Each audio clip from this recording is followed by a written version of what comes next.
नमस्कार दोस्तों, आज मैं फिर से हाजिर हूँ एक बिल्कुल नए इन्वेस्टमेंट ऑप्शन के साथ। दोस्तों, आज हम एसबीआई के दो म्यूचुअल फंड के बारे में बात करेंगे और ये समझने का प्रयास करेंगे कि कौन सी स्कीम आपके लिए बेस्ट रहेगी। एसबीआई के दो म्यूचुअल फंड में सबसे पहला फंड है SBI small cap fund. SBI small cap fund के अगर ऑल टाइम रिटर्न को देखें तो इस फंड का ऑल टाइम रिटर्न रेट है 26.34%। एसबीआई का जो दूसरा हम कंपैरिजन करने जा रहे हैं वो एसबीआई स्मॉल कैप फंड का कंपैरिजन होगा SBI Contra direct plan growth से। दोस्तों, SBI Contra direct plan growth के अगर मैं ऑल टाइम रिटर्न की बात करूं तो इस फंड का ऑल टाइम रिटर्न रेट 14.29% का है। दोस्तों, अगर एसबीआई स्मॉल कैप फंड के पिछले 5 सालों के रिटर्न को देखा जाए तो पिछले 5 सालों में इस फंड ने 21.90% का रिटर्न दिया है। वहीं अगर एसबीआई कॉन्ट्रा फंड के पिछले 5 सालों के रिटर्न की बात करूं तो पिछले 5 सालों में SBI Contra direct plan growth ने 15.55% का रिटर्न दे दिया है। वहीं अगर 3 साल के रिटर्न की बात की जाए दोस्तों तो पिछले 3 साल में एसबीआई स्मॉल कैप फंड ने 28.69% का रिटर्न दिया है और अगर कॉन्ट्रा फंड के रिटर्न की बात की जाए तो पिछले 3 साल में इस फंड ने 23.47% का रिटर्न दे दिया है। 1 साल के रिटर्न की बात कर लेते हैं। मात्र 1 साल में दोस्तों एसबीआई स्मॉल कैप फंड ने 25.09% का रिटर्न दिया है। वहीं अगर एसबीआई कॉन्ट्रा फंड के 1 साल के रिटर्न को देखा जाए तो पिछले 1 साल में इस फंड का रिटर्न रहा है 23.88%। दोस्तों, म्यूचुअल फंड अलग अलग तरह के होते हैं, जैसे blue chip fund, large cap fund, pharma fund, mid cap fund वगैरह वगैरह। लेकिन पिछले 1 साल में जिस कैटेगरी ऑफ म्यूचुअल फंड ने सबसे ज़्यादा रिटर्न दिया है वो रहा है स्मॉल कैप फंड। दोस्तों, म्यूचुअल फंड अलग अलग कंपनियों की कैपिटल के आधार पर उनकी बास्केट बनाते हैं और फिर उनमें निवेश करते हैं। छोटी या थोड़ी पूंजी वाली कंपनियों को स्मॉल कैपिटल कंपनियों के तौर पर भी जाना जाता है, इसलिए स्मॉल कैप म्यूचुअल फंड ऐसी ही कंपनियों में निवेश करते हैं। दोस्तों, आज के इस वीडियो में हमने लक्ष्य रखा है कि अगर हम एसबीआई स्मॉल कैप फंड या फिर एसबीआई कॉन्ट्रा फंड में 500 रुपये हर महीने के निवेश की शुरुआत कर दें तो दोनों फंड में हम कंपेयर करके देखेंगे कि हमें किस में कितनी कमाई हो रही है, किस फंड से कितनी कमाई हो रही है, किस में ज़्यादा कमाई है, हमें किस में थोड़ी कम कमाई है, कौन सा फंड हमारे लिए बेहतरीन रह सकता है आगे आने वाले फ्यूचर में। लेकिन इससे पहले हमें इन दोनों कंपनियों की कुछ डिटेल्स पर बात कर लेते हैं। एनएवी प्राइस की बात करें दोस्तों तो एसबीआई स्मॉल कैप फंड के एनएवी प्राइस है 109.79 रुपये का और एसबीआई कॉन्ट्रा फंड का एनएवी प्राइस है 202.63 रुपये का। वहीं अगर रेटिंग की बात की जाए दोस्तों तो एसबीआई स्मॉल कैप फंड को रेटिंग 4 स्टार की दी गई है और SBI Contra direct plan growth को भी रेटिंग 4 स्टार की ही दी गई है। दोस्तों, अगर आप एसआईपी के जरिए निवेश करना चाहते हैं, एसआईपी मैं बताना चाहूँगा यहाँ पर आपको, एसआईपी उसे कहते हैं सिस्टमेटिक इन्वेस्टमेंट प्लान, जिसमें आप हर महीने थोड़े थोड़े पैसे निवेश करते हैं म्यूचुअल फंड में और एक बड़ा फंड तैयार कर लेते हैं।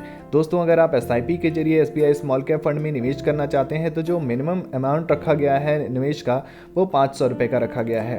अगर आप एसबीआई कॉन्ट्रा फंड में निवेश करना चाहते हैं तो मिनिमम एसआईपी अमाउंट 500 रुपये का ही है। अगर आप फंड साइज की बात करें दोस्तों तो एसबीआई स्मॉल कैप फंड का फंड साइज है 11,288.35 करोड़ रुपए और एसबीआई कॉन्ट्रा फंड का फंड साइज है 3,774.17 करोड़ रुपए। इन दोनों ही म्यूचुअल फंड के अगर इक्विटी सेक्टर एलोकेशन को देखें दोस्तों तो इंजीनियरिंग सेक्टर में सबसे ज़्यादा इन्वेस्टमेंट किया गया है एसबीआई स्मॉल कैप फंड में 19.2%। एसबीआई स्मॉल कैप फंड का जो इन्वेस्टमेंट है वो कंज्यूमर ड्यूरेबल सेक्टर में 16.9% का किया गया है, केमिकल सेक्टर में 13.3% का, कंस्ट्रक्शन सेक्टर में 11.7%, सर्विसेज सेक्टर में 11.7%, अदर सेक्टर में 10.1%, मेटल सेक्टर में 9.3%, एफएमसीजी सेक्टर में 8.5% का इन्वेस्टमेंट किया गया है। वहीं अगर इक्विटी सेक्टर एलोकेशन को हम देखें एसबीआई कॉन्ट्रा फंड के लिए तो फाइनेंशियल सेक्टर में इसका इन्वेस्टमेंट ज़्यादा है 16.4% का, अदर सेक्टर में 13.1% का इन्वेस्टमेंट है, ऑटोमोबाइल सेक्टर में भी इन्वेस्टमेंट किया गया है दोस्तों यहाँ पर 10.2% का, कंस्ट्रक्शन सेक्टर में भी इन्वेस्टमेंट है 10.2%, टेक्नोलॉजी सेक्टर में 10.1%, इंजीनियरिंग सेक्टर में 9.8%, एनर्जी सेक्टर में 9.6%, सर्विसेज सेक्टर में 9.5%, एफएमसीजी सेक्टर में 5.8% और मेटल सेक्टर में जो इन्वेस्टमेंट है वो 5.4% किया गया है। दोस्तों, आइए आपको कैलकुलेटर पर लेकर चलता हूं और वहां चल के हम समझेंगे कि अगर हम एसबीआई स्मॉल कैप फंड में 500 रुपये का निवेश कर देते हैं, हर महीने 500 रुपये इस फंड में डालना शुरू कर देते हैं, या फिर हम अगर 500 रुपये का निवेश एसबीआई कॉन्ट्रा फंड में करते हैं तो इन दोनों ही फंड में हमें कितना मुनाफा हो सकता है, कब तक हमें निवेश करना है, कितने सालों तक हमें इस फंड को चलाते रहना है। तो दोस्तों ये है हमारा कैलकुलेटर। यहाँ पर हम सबसे पहले कैलकुलेट करेंगे एसबीआई स्मॉल कैप फंड के लिए और देखेंगे कि एसबीआई स्मॉल कैप फंड से हमें 500 रुपये हर महीने निवेश से कितना मुनाफा हो सकता है।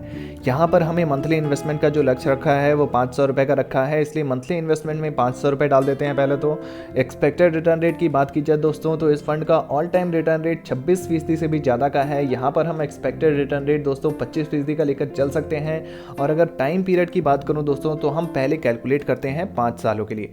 अगर हम 5 सालों के लिए कैलकुलेट करते हैं, हर महीने 500 रुपये एसबीआई स्मॉल कैप फंड में डालते रहते हैं, तो उस हिसाब से जो हमारा टोटल इन्वेस्टमेंट अमाउंट होगा 30,000 रुपये का हो जाएगा 5 सालों बाद। और दोस्तों 30,000 रुपये पर जो हमें रिटर्न मिलेगा, एस्टिमेटेड रिटर्न, वो 29,922 रुपये का होगा और हमारी कुल फंड वैल्यू बढ़कर हो जाएगी 59,922 रुपये। दोस्तों बात करें अगर 10 सालों की, और अगर हमने 10 सालों तक इन्वेस्टमेंट को जारी रखा, हर महीने 500 रुपये का निवेश करते रहे एसबीआई स्मॉल कैप फंड में, 25% का अगर हमें एक्सपेक्टेड रिटर्न रेट मिलता रहा दोस्तों, तो उस हिसाब से जो हमारा इन्वेस्टमेंट अमाउंट है वो 60,000 बढ़कर हो जाएगा। और 60,000 रुपये पर दोस्तों 25% एक्सपेक्टेड रिटर्न रेट के हिसाब से 2,06,402 रुपये का रिटर्न मिल जाएगा और हमारी जो कुल फंड वैल्यू बढ़कर हो जाएगी 2,66,402 रुपये। दोस्तों अगर कैलकुलेट करते रहें और बढ़ते रहें हम 15 सालों तक, तो दोस्तों 15 सालों तक अगर हमने 500 रुपये हर महीने का निवेश करते रहे तो 90,000 हमारा टोटल इन्वेस्टमेंट अमाउंट हो जाएगा। और आप देख सकते हैं यहाँ पर दोस्तों आपको मात्र 15 सालों में आपको 90,000 के इन्वेस्टमेंट अमाउंट पर आपको जो रिटर्न मिल रहा है वो 8,87,892 रुपये का हो रहा है।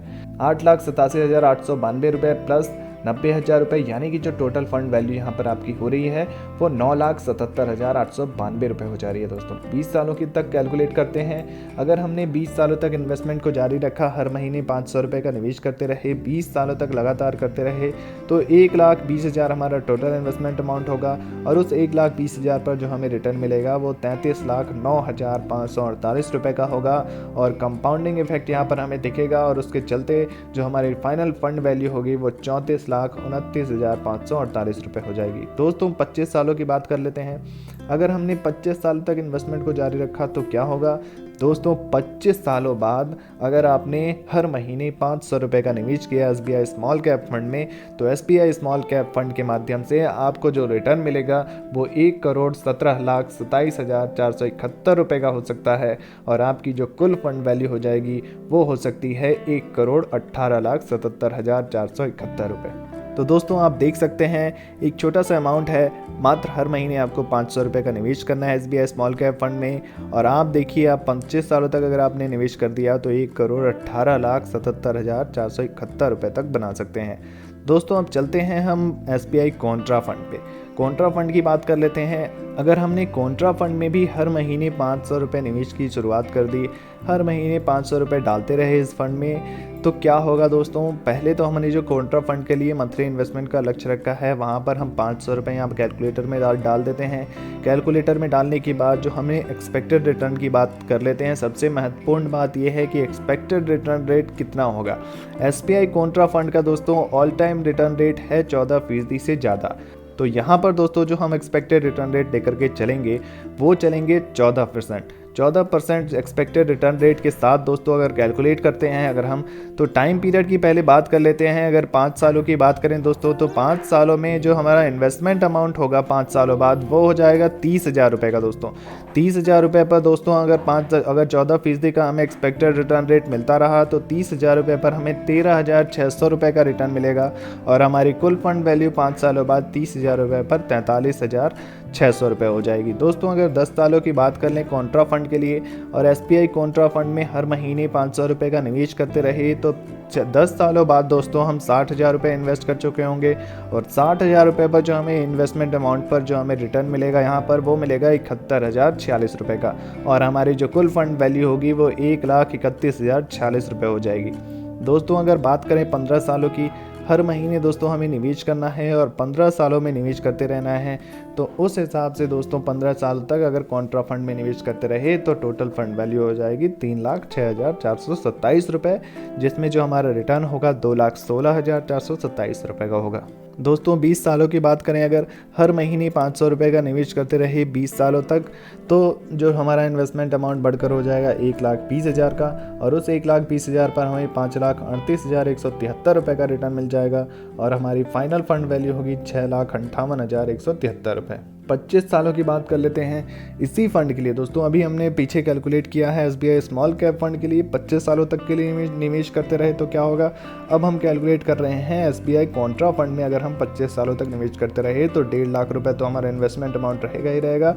उस पर जो हमें रिटर्न मिलेगा वो 12,13,639 रुपये का मिलेगा, और हमारी फाइनल फंड वैल्यू हो जाएगी 13,63,639 रुपये दोस्तों। तो दोस्तों यहाँ पर आप देख सकते हैं दोनों ही म्यूचुअल फंड में कितना बड़ा अंतर है। फाइनल वैल्यू जो हमारी बैठ रही है वो एक तरफ तो कॉन्ट्रा फंड में 13 लाख से ज़्यादा की बैठ रही है। की बात करें SBI स्मॉल कैप फंड की तो उसमें आपको जो फाइनल फंड वैल्यू 1 करोड़ से भी ज़्यादा की बन रही है अगर आप निवेश करते रहे 25 सालों तक।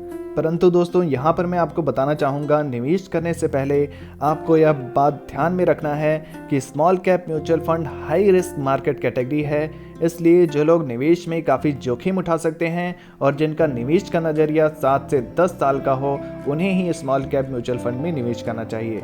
निवेशकों को पोर्टफोलियो का एक हिस्सा स्मॉल कैप म्यूचुअल फंड में रखना चाहिए। अगर आप स्मॉल कैप म्यूचुअल फंड में निवेश कर रहे हैं तो SIP की मदद जरूर लें। अगर आप रिटायरमेंट या बच्चों की शादी जैसी लंबी अवधि के लिए लक्ष्य रखना चाहते हैं तो इसके लिए स्मॉल कैप म्यूचुअल फंड अच्छे विकल्प साबित हो सकते हैं दोस्तों। तो दोस्तों SBI small cap mutual fund या SBI contra direct plan growth, इन दोनों ही फंड्स में कौन सा फंड बेहतर लगता है आप हमें कमेंट बॉक्स में ज़रूर बताइए। वीडियो से जुड़ा हुआ कोई भी प्रश्न है तो आप उसे पूछ सकते हैं, और ऐसे ही नए नए इन्वेस्टमेंट ऑप्शंस के लिए हमारे चैनल को सब्सक्राइब करना बिल्कुल ना भूलें। धन्यवाद।